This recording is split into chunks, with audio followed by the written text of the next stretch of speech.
guys, thank you so much. Sukses ya. Selamat datang kembali dalam acara Indonesia Net Zero Summit.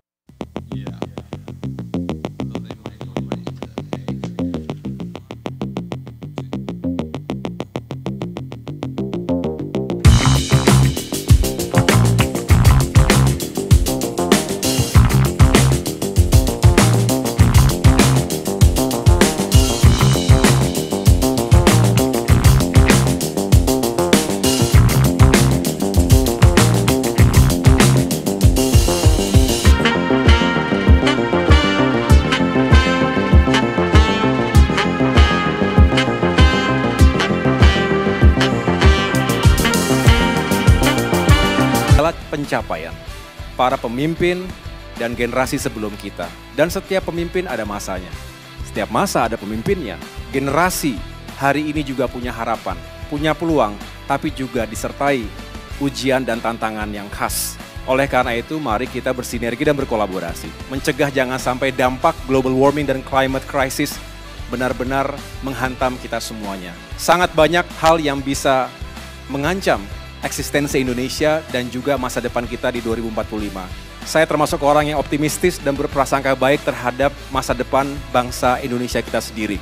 Tetapi kita harus benar-benar bersatu dan siap menghadapi segala tantangan yang ada, termasuk dampak-dampak yang buruk dari climate crisis dan juga global warming.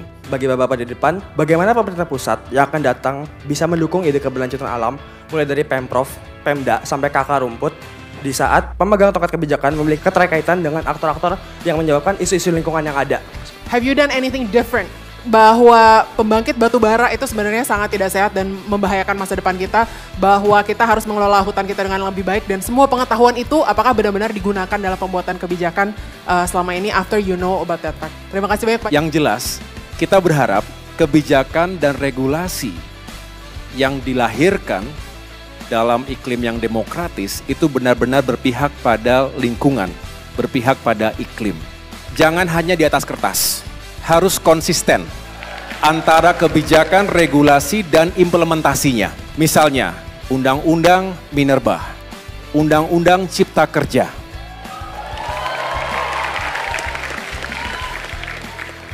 proyek food estate.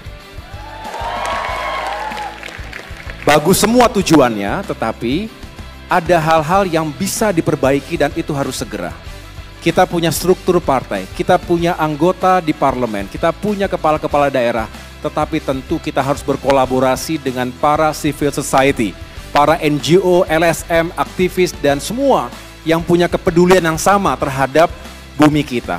Ini harus ada goodwill yang dijalankan secara konsisten. Tapi bicara bumi kita artinya itu menjadi survival interest dari seluruh bangsa di dunia.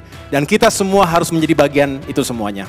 Jadi saya berharap transisi ekonomi, dekarbonisasi bisa semakin agresif, progresif, tapi juga dibarengi dengan membangun kesadaran masyarakat kita untuk sama-sama terlibat dalam misi besar ini. This is very ambitious.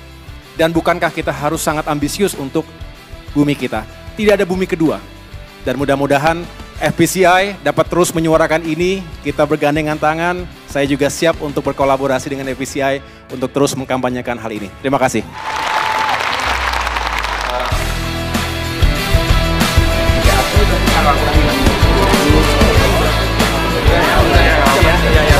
Harapannya mungkin Pak Agus dan bapak-bapak dan pimpinan yang lain bisa semakin peduli tentang isu lingkungan, bisa mendukung organisasi-organisasi pemuda dan mahasiswa untuk mencapai Indonesia Emas 2045.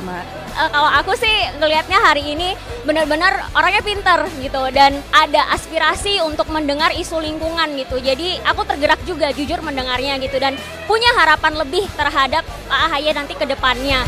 Oke, thank you.